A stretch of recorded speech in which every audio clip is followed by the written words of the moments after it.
Hello, and how are you? My name is Winnie Barawa. Welcome to our session on Women Empowerment Principle, shortly written as WAP. If you're new here, remember to subscribe. And if you've been following, we are doing a series on feminism and women empowerment. And we're exploring the different aspects and factors that are surrounding it and building on the concept so that we can all understand it. Be with me as we dwell more about the women So, by empowerment definition, principles. women empowerment principle, this is a set of principles that offer guidance to business on how to advance gender equality and women empowerment in the workplace, marketplace, and the community. It was noted that businesses have a role to play, or rather, enterprises have a role to play in promoting women empowerment. Because, in terms of economic empowerment, we saw that businesses, job creation, and economic opportunities are part and parcel in advancing women empowerment. And for this purpose, it is key that businesses establishes principles that can actually see us through and ensure that there is gender equality even in the workplaces. So these women empowerment principles were established by the UN Women and the UN Global Compact, and they were informed by the International Labour and Human Rights Standards. What they do is they recognize that businesses have a stake in and have a responsibility for advancing gender equality and promoting women empowerment. So let's see, what were these principles and what do each of them mean? There's a total of 7 principles that were developed, and they each were supposed to meet specific aspects of gender equality and women empowerment. So let's start with the first one. The first principle, or principle number one, is the high level corporate leadership. In the first principle of high level corporate leadership, it was meant that this principle was established to ensure that there is high level corporate leadership for promoting gender equality. But the question is, how was this going to promote high, or was it going to promote gender equality? So, number one, the corporate leadership is supposed to ensure, or rather, leadership in any business space is supposed to ensure and affirm high level of support and direct top level policies that seem to promote human rights and equality. That each business is supposed to have good policies and laws that support gender equality and human rights. The companies or businesses are also supposed to establish company-wide goals and targets that are supposed to be the aim for gender equality, that is including progress as a factor in managers' performance review.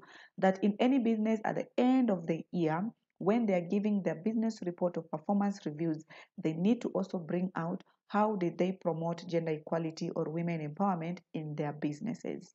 So they were to include gender equality and women empowerment as part of their performance indicators in terms of annual plans. The fourth aspect of how to promote principle number one was to engage in internal and external stakeholders when they're developing policies, programs, and implementation plans. That these were to be guided also with gender equality.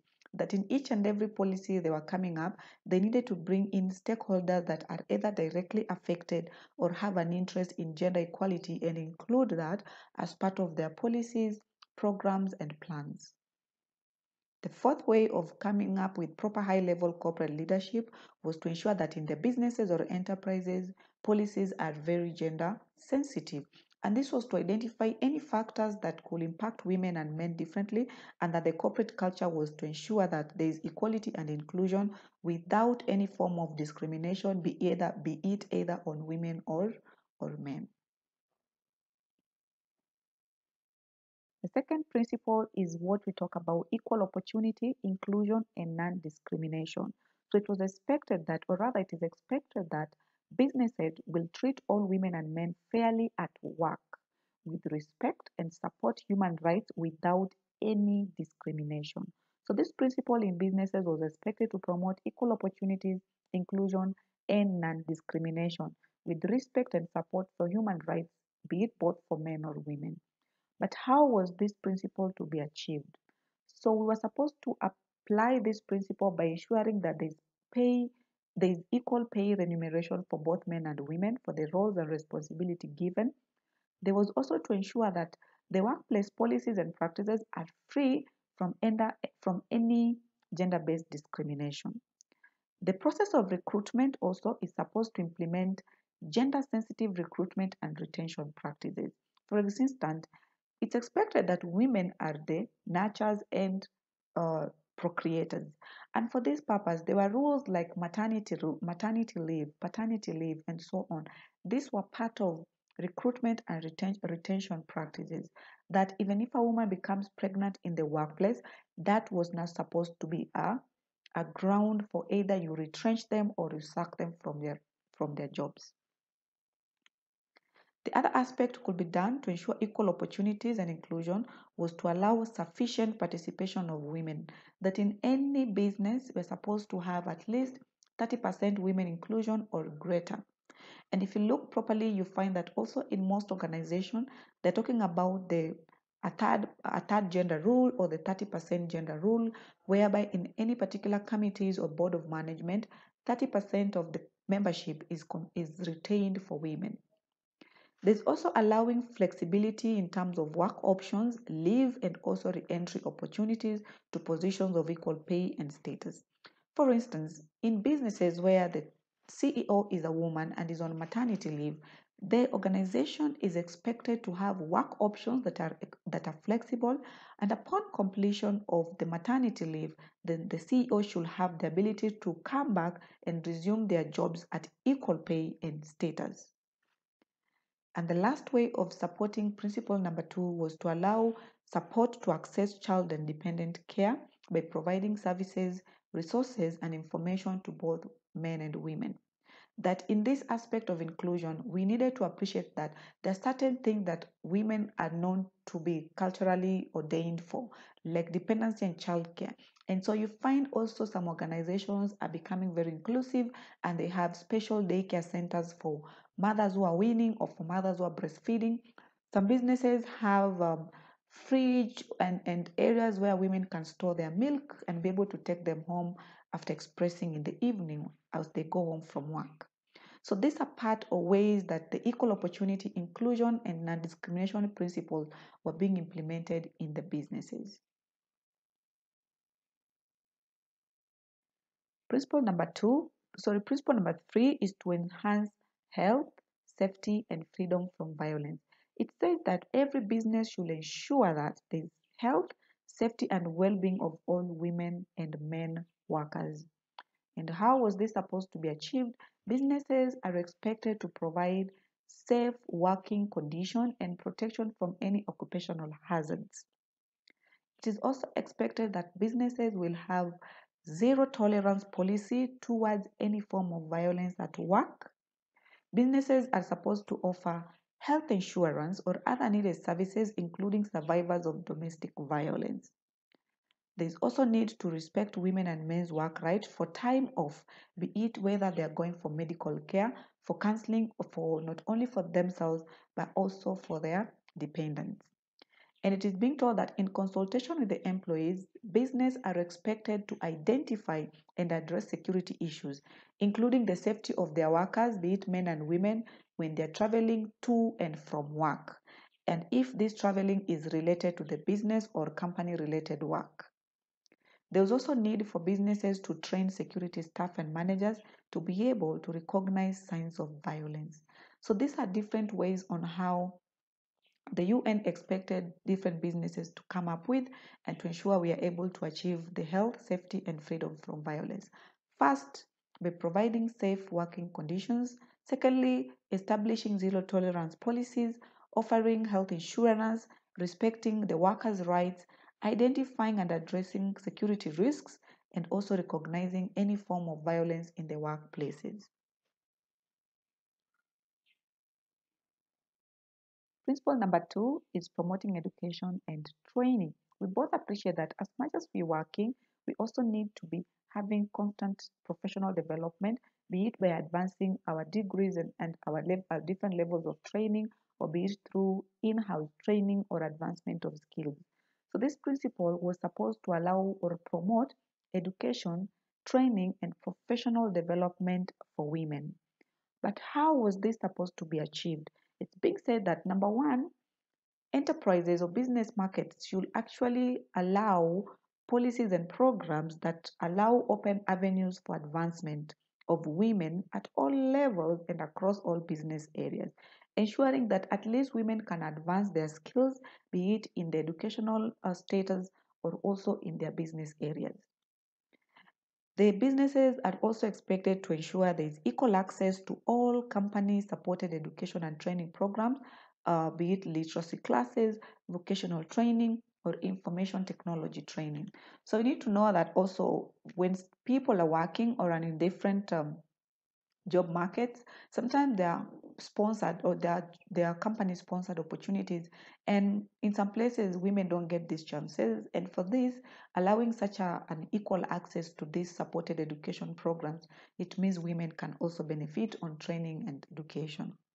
The other aspect is that businesses are supposed to provide an environment where there is equal opportunities for formal and informal networking and mentorship. This sometimes can be done through conferences, networking spaces, or even forums that allows women and men to access networks and mentorship forums. And the last way of promoting education and training was to offer opportunities to promote business case for women's empowerment. And this was to bring positive impact of inclusion for men as well as women. That it is important that you bring the women businesses on upper spaces and allow women to explore these business areas. And the principle number 5 was where we talk about enterprise development, supply chain, and marketing practices. This principle is expected whereby businesses are supposed to implement enterprise development, supply chain, and marketing practices that are supposed to empower women. But how was this supposed to happen? Number one, it's being said that businesses are supposed to expand relationship with women-owned enterprises, be it small businesses or middle-level entrepreneurs. And that as we establish business organizations or institutions, the businesses to achieve gender equality are advised or encouraged to build relationship and partnership with women-owned businesses. As a result of this, more women are able to be empowered, and at the same time, we are propagating gender equality. The other aspect was also to support gender sensitive solutions to credit and lending barriers. We need to know that some banks or financial institutions are not as such supportive to giving business loans to women as you may think. And for this, having businesses embracing solutions that are credit friendly or are lending friendly to women businesses, that means we are becoming more gender aware and we are able to embrace um, diversity in terms of credit solutions to women businesses. And the other aspect is whereby for us to achieve gender equality in the enterprise development, then we can have businesses, ask business partners and peers to respect the company commitment to advancing equality and inclusion in the business areas. You need to know that when businesses are developing company policies or when they're developing gender equality policies, you may not find partners or other businesses who support similar views. And for this, you can ask for the respect that other partners in your business arena can respect your commitment to advancing the gender equality and inclusion. And the other part is respect the dignity of women in all marketing and other company materials. We've seen advertisements, maybe where people don't value women in the content they're developing to advertise their products. And in this, the business community can speak against such, and put to an end to adverts or marketing materials of different companies that could either be lowering the dignity of women or lowering the respect for women. And lastly, we can promote enterprise development by looking at company products or facilities, ensuring that we don't use these services to promote human trafficking, sexual exploitation, or misuse of labor against women. We've seen businesses being established for trafficking women as labor or as casual laborers, and at the end, the women may end up getting sexually exploited through either rape and so many other unfortunate activities.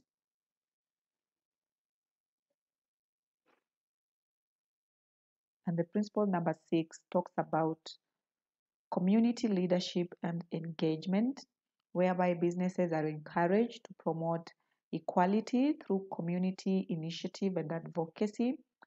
And for this, it's encouraging businesses to actually work closely with communities and bring more impact in communities, like, for example, through CSR, okay, or service delivery, or offering, free options for members of the society to access their services. So we are being told that to offer good community leadership engagement, businesses can lead by example, showcase how the company is committed to promoting gender equality. We've seen, for example, in certain countries, there are companies that give certain percentage of their revenues to promoting education for girls and women. Some companies offer annual, let's say, or annual support for women in the grassroots, either to establish businesses or to promote their farming skills and all that. The businesses can also leverage influence or in partnership to advocate for gender equality and collaborate to promote inclusion. Several businesses can come together for a common goal of promoting gender equality, and they can create social awareness, they can create public participation and bring communities together to just promote the agenda of gender equality.